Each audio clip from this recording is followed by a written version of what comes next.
So, instead of responding to Emma Watson's video in full, because, I mean, I've actually seen lots of videos of people responding to Emma Watson's video, I decided I'm just going to talk about the Heforshe campaign all by itself. Because I think it's redundant, for lack of a better word. Right? So, that's what this video is going to be talking about. We're going to talk about the whole Heforshe campaign. Now, here's the whole crux of the whole Heforshe thing about Emma Watson. Let's first talk about her speech really briefly. So basically, Emma Watson, she's the ambassador for the UN. She gets on the pulpit and she basically says everything every feminist has ever said in roughly 10 fucking minutes. That's the thing, that's the best summary of the speech I can give you. So, one of the first things she said was, I'm going to personally give men an invitation to come join us, or to come speak out about gender issues, right? As if, one, there isn't a men's rights movement that already fucking does that, and two, as if men haven't been doing that since the, I don't know, inception of the feminist movement, but that's neither here nor there, apparently. So apparently men need an invitation from Emma Watson to come do some shit that they've already been fucking doing since before she was even born, which is defend women. Defend women's honor in all facets of life. So that brings us to the whole Heforshe campaign. So I watched a couple of videos on the whole Heforshe thing. A couple other people talking about the whole Heforshe thing. I'll probably do a little more video responses about the whole Heforshe thing, because I think, again, for lack of a better word, it is redundant. It's Emma Watson telling men to, okay, a lot of people say white knight, and I think white knight might be a good term to use. It's getting Emma Watson is telling a bunch of young men to come and white knight women. But, here's the thing. Men don't need a fucking invitation to protect women. Because protecting women and taking care of women is something that is biologically ingrained in the nature of man.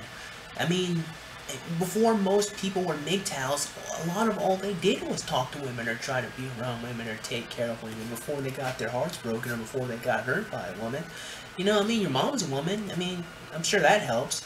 So, I mean, you know, there's lots of guys who have sisters. I know I have sisters, you know, that I love and I want to protect and make sure nothing bad happens to them. You know, I have friends, and lady friends that I want to protect. I don't need fucking Emma Watson to come tell me to do some shit that I was already inclined to do any fucking way. That's what I mean.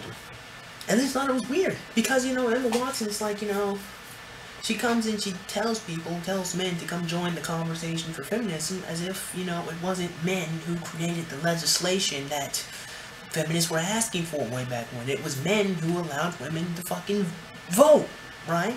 It was men who voted in the, Equal Pay Act. It's men who are still championing feminism to this day.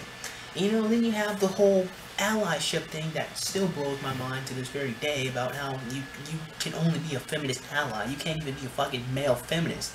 And again, it's not like there's any pride to be had in being a male feminist, but I mean, can you at least give the nigga that much respect? I guess not. So, again, the Heforshe campaign kind of speaks to me a little bit. And it shows, and at first, like I said, it boggled my mind, because I was like, I don't need anyone to tell me to protect women. That's just something I want to do, you know? You know, there's this one person, I may have mentioned maybe 2 or 3 times on my channel, you know, that girl in my film class that I sit behind. I mean, she hasn't done anything. She just kind of is. She just is a woman. But I am infatuated with her. Just because she is. Just because she's just amazing. Just in her own right. Just, you know, from her voice to her eyes to just, you know, just everything. So, if an interdimensional time demon were to attack this girl, I wouldn't need for her to say, well, you know, I cordially invite you to come, you know, do something about this shit. No.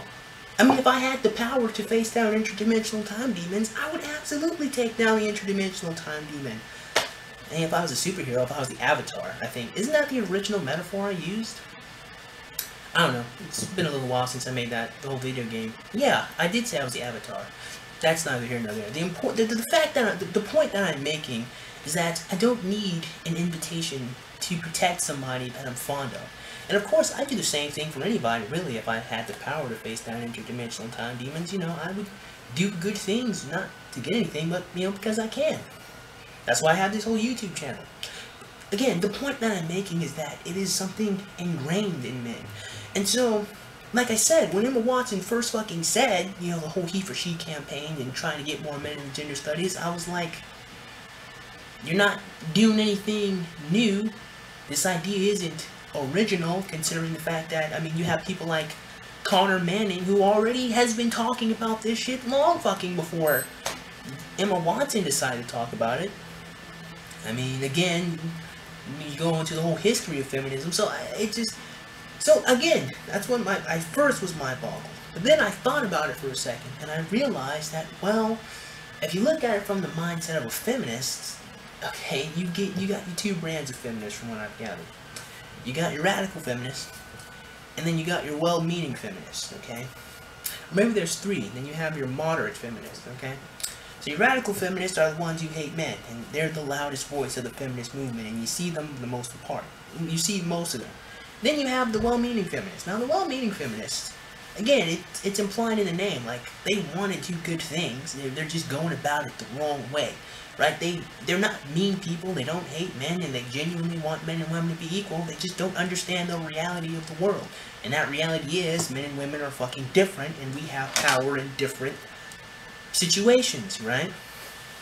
Then you have your moderate feminist, and your moderate feminist is just completely fucking delusional. So delusional to where, again, they just don't accept reality for what it is, and they are championing female supremacy. Which is slightly different from the radical feminist, because again, the radical feminists, there's no hope for them. They're gone. They hate men, they're going to hate men, and that's just it. Game over. So, again, they think that we think that they hate men, which is true. Most feminists do hate men. And because of that, because, you know, they think that they hate men, they say, well, hold on, no, we don't hate men. In fact, we're going to allow men to come in and uplift us and talk with us. Not talk over us. No. But to support us. That's what they said, you know. Because again, they're trying to show that they don't hate men. So that's why they have the whole he for she campaign. It's not because, you know, they genuinely think that if men speak out about gender equality more often, more people are going to take it seriously, because if you actually listen to the shit they're saying, it doesn't make any fucking sense, no matter who says it. It's because they don't want us to think that they hate men, or something like that. They don't want us to think that they're man-haters. That's basically what it is. Except, again, well, most people know the truth, and the truth of the matter is, while some feminists may not outright hate men, a lot of the rhetoric they use is pretty anti-male, so, yeah. So, that's pretty much all I have to say about the whole he for she campaign thing. I think it's redundant. It's pretty fucking obvious. Men have been protecting women for thousands of years now. I don't understand why Emma Watson felt the need to get a speech to tell men to go do something that they were already doing in the first place, but it is what it is. Again, I think it's a manipulation technique. They're trying to seem like they actually care about men. They're trying to seem like they don't hate men, when the truth of the matter is, I mean, they don't even consider men to be their equals, so they're still doing a piss poor job of that goal. So, yeah. I guess all I can do now is make a couple of video responses about he for she, and hopefully educate people and show them how it was a gigantic waste of time. With that being said, I certainly hope you guys enjoyed today's video, and if you did, then go ahead and click that like button. Go ahead and click that subscribe button. Comment in the comment box below, and as always, have a great day. I'll see you cool cats soon. Adios.